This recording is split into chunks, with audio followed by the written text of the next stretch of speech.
What's up guys, welcome back to another video. So today we're going to talk about the best defenders and the best attackers for all of season 13. So we're going to talk about the victory track, week 2 and week 1, and then week 3 and 4. So let's start off with the node that is always going to be in every single week.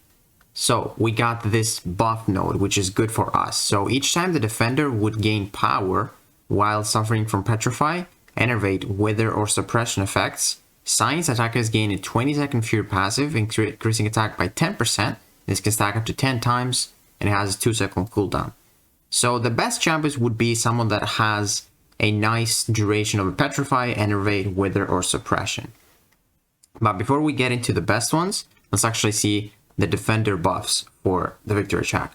So any buff activated by the attacker has a 20% chance to be nullified, giving the defender a burst of 20% power over 2 seconds, and then regen buffs have triple the chance to be pilfered, which means 60%, which is, it's pretty good. That's like a way the defender can gain power. And then with the next node, which is heal or hide, it's a very good node for 2 reasons. One reason is if you dash back when the timer expires, you get a regen on you. It's pretty good. You just top off. And then if that regen gets pilfered, which has a 60% chance because it's a regen, you're going to benefit from this cerebral control. So this is actually a decent node combination. I kind of like it. And then for week 1 to 2, there's nothing much that changes. So the only thing that changes is that here there's a 30% chance for the buff to be nullified. And then they can go up to 90% if it's a regen instead of 60. And then there also is Force of Will, which the defender is immune to ability accuracy reduction passives and debuffs. Which means, you know, your Nimrods are not going to work for Dominoes, I believe, or like Tigra isn't going to work because it's passive ability accuracy, the neutralize. Tigra isn't going to work, Wiccan isn't going to work, I'm pretty sure. But which champions are actually the best for this 20% Fury if you wanna utilize it? So the first one, I-Bomb. I-Bomb has a really long duration of a Petrify on his special 1. So you just quickly get to the special 1, and then if some buffs get pilfered, it could be your Dex if you're lucky, and then it could be your regen, which is a higher chance of happening. You could get a Fury because that Petrify is going to last for 25 seconds. It's plenty. So I-Bomb is a really good one for this one. Anti-Venom has the same Petrify on the special 1. Instead of 25 seconds, it's 20 seconds, which is really nice. It can help them out with that damage boost. And then next one, we have Joe Fixit, which, as you might know, he does have a Petrify on his Deadman's Hand when you throw a special, and it's 4 of the same cards. So I'm definitely going to be trying that out 100%. And then someone that's pretty interesting, Mr. Fantastic. As you might know, he has those pre-fights, and actually his pre-fights have Suppression and Petrify. So if you just pop the pre-fights and make sure you always knock the opponent down, they are basically going to be petrified and suppressed like for the whole fight, which means whenever they try to get power, you instantly get that Fury. So I feel like Mr. Fantastic is going to be pretty popular on attack and defense because he's a good defender. Now there's also Mr. Negative. He's got a Petrify in his special 2, or like a couple of Petrifies. I don't know if that's going to be like too useful by the time you get to the special 2, because then this is like at least like 30 seconds of the fight passed by the time you go for a special 2. So I don't know if he's going to be too great, but he definitely can benefit from this. And someone interesting, Morbius, man. Morbius, he does get a Petrify on the opponent, which I think it lasts forever until you have 10 bleeds. As you can see here, 25% Petrify. So that actually can definitely help him out with the boost that he's going to get, the extra attack. That could be interesting. Photon, she's crazy. So with her mediums, I believe, yeah, she applies only a 5-second suppression though. So like it might not be too great if you can't time this, but she still could definitely use that attack rating. And Photon is really popular in Battlegrounds because she's just crazy. And then there's also going to be the 6 are featured halfway through the season. So I feel like we're going to see a lot of Photons on attack too. Now there is this Quicksilver guy where if you Dex, he applies the Withers. And as you remember, Withers are one of those debuffs that you can apply. So definitely, if you can just Dex a lot of attacks before the opponent gets power, Withers actually reduce power gain, which is really nice if you want to reverse it as well. So with Quicksilver, definitely going to be a nice addition to your deck. Sandman, I don't know if you got like a really high-level Sandman, but he does have those Petrifies from the SP1, and now he's actually a lot better with the buff, so I wouldn't be surprised if I see a Sandman in people's decks.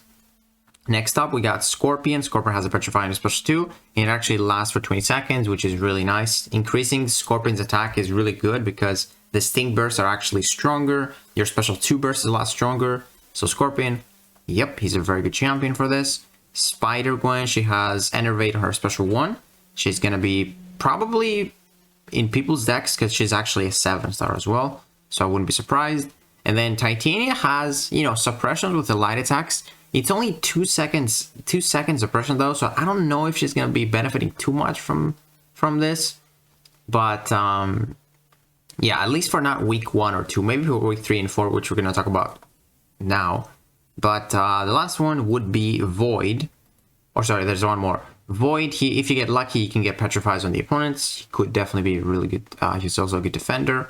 And then the last one would be Spider-Man, which I don't know if he's gonna work too well.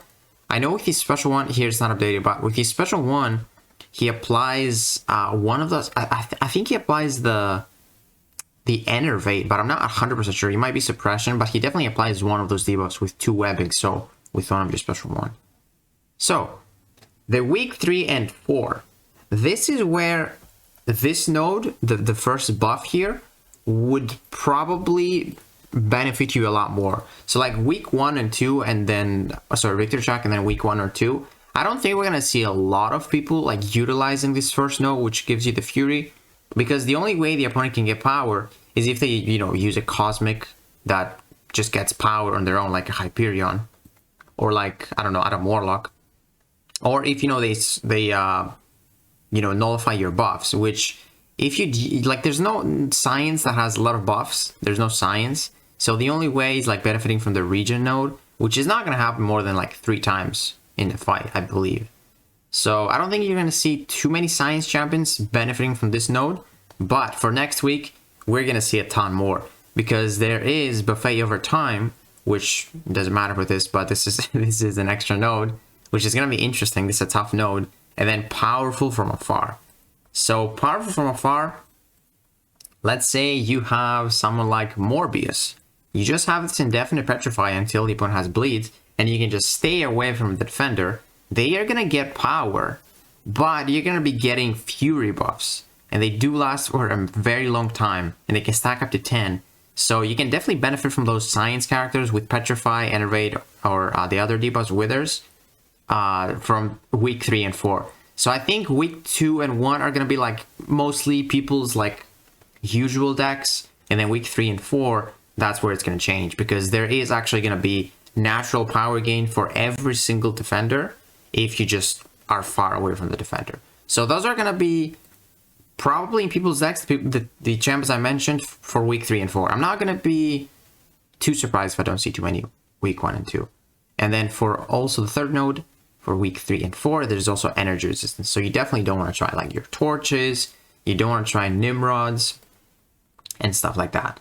So the best defenders are mostly going to be Cosmics and Mystics. Because let's say for Powerful from Afar, if you try and bait the defender specials, and then let's say the region gets pilfered from you, and you're fighting a Mystic, that means they're going to get power gain from Mystic Dispersion. And then Mystic Dispersion with Powerful from Afar, it's really dangerous to get like special 3. So yeah, mostly, I'd say mostly Cosmics, mostly Mystics because of that Mystic Dispersion. And then also some Mystics, some Cosmics, which would be Adam Warlock, his natural power gain. Hyperion has his natural power gain. But it's going to be something like the previous season, where if the opponent has a counter for your Hyperion, it's actually going to be easier for them to counter Hyperion, because he's constantly going to be getting that power from the node and from himself. So he's basically going to be getting power all the time. And if the opponent has someone like, you know, Quicksilver, where he just reverses that, he's going to be benefiting from the Furies, from the attack node, and then he's also going to reverse the defender, which is going to be so easy to fight. So something to keep in mind. Some defenders could actually be really strong, but with the right counters, the opponent can counter them really, really easy.